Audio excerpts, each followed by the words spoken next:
Hey, Miguel Dorati back here on the CRP, and we're going to talk a little bit of heavyweight boxing news, one of our favorite subjects here at the Cage Rage podcast. And what we've got going on here is we've got Andy Ruiz Jr. and Anthony Joshua. Looks like the rematch is heading to the desert in Saudi Arabia. December 7th is the scheduled day. And a very interesting choice here. A lot of rumors, a lot of numbers, and back and forth. And I'm not sure the deal is 100% finalized yet, but it certainly seems to be heading this way. Bottom line is Eddie Hearn and Anthony Joshua pushing for the rematch. Really, they have no choice. If they don't get Andy Ruiz back right away, then they have to fight somebody else and sort of get in line for a title shot. They didn't want any part of that. A win over Ruiz sort of makes everything right and gives them all the belts back again, and they can just, maybe give Ruiz a third match or not look back. But this is the quickest way to right things for the Anthony Joshua ship. Now, they wanted to fight in England, and Andy Ruiz Jr., rightfully so, I think, resisted that idea. Just bottom line is the Dillian White mess, the BBBFC likes to arrogantly act like, they really know what's going on there. But, look at the matchmaking and how many boxing matches actually have minus 10,000 lines that come to us from England. You tell me if the BBBFC really does their job.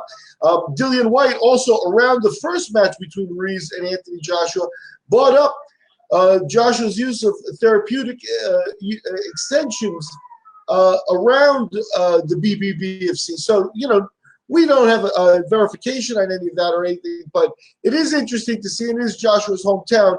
So Ruiz didn't want any part of that. And Eddie Hearn was left scrambling. They didn't want to come back to the United States. And, they probably should have, because that's what really makes it right. Come to the States, beat Ruiz here, and take your belts back and go on your merry way, right? But I think that little hesitation, that little pause, gives you a hint that Joshua, we're going to need to see this guy in the ring again, and against Ruiz in the desert. That leaves open a few things. Ruiz, a huge payday, apparently $9 to $10 million on the take home. So good for Andy. There are a few things, though, that come to mind here. What will the drug testing be in Saudi Arabia? Even if they sign up for Veda testing, how do you go to a place like that with a despot ruler and assume that everything's going to be on the up and up when you're going to need to rely on their clinics to, store the samples overnight at the very least? So Ruiz Jr. may be leaving himself open to facing, Anthony Joshua at his best, so to speak. Ruiz Jr., I'm not sure if it suits him, to start down that path and try to look like a bodybuilder now. He should stick to what works for him and come in and be gritty here. And do what he did the first fight again, and that is take it right to this guy. And if you can land, his chin is suspect. And for Joshua's part, like I said, Joshua's looking to erase what happened the first time and get back up on top here. If he didn't get Ruiz Jr. next, like I said, there is no opponent aside from, I don't think Deontay Wilder was going to fight Anthony Joshua, right? So they didn't, Tyson Fury wasn't, right? So neither of those two big guys are going to take a fight.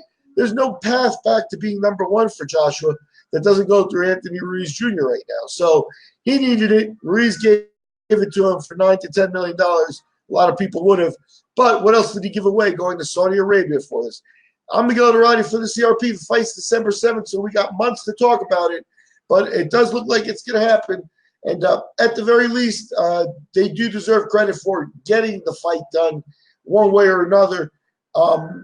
This one could have been one that went by the wayside.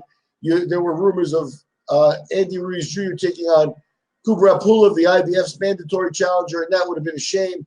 That would have put this match on hiatus, and it's a rematch I think that people are definitely going to want to see. Definitely more interest heading into this rematch than into the first match. And it's all still centered around Anthony Joshua, but this time he has questions to answer. I'm Miguel Dorati for the CRP.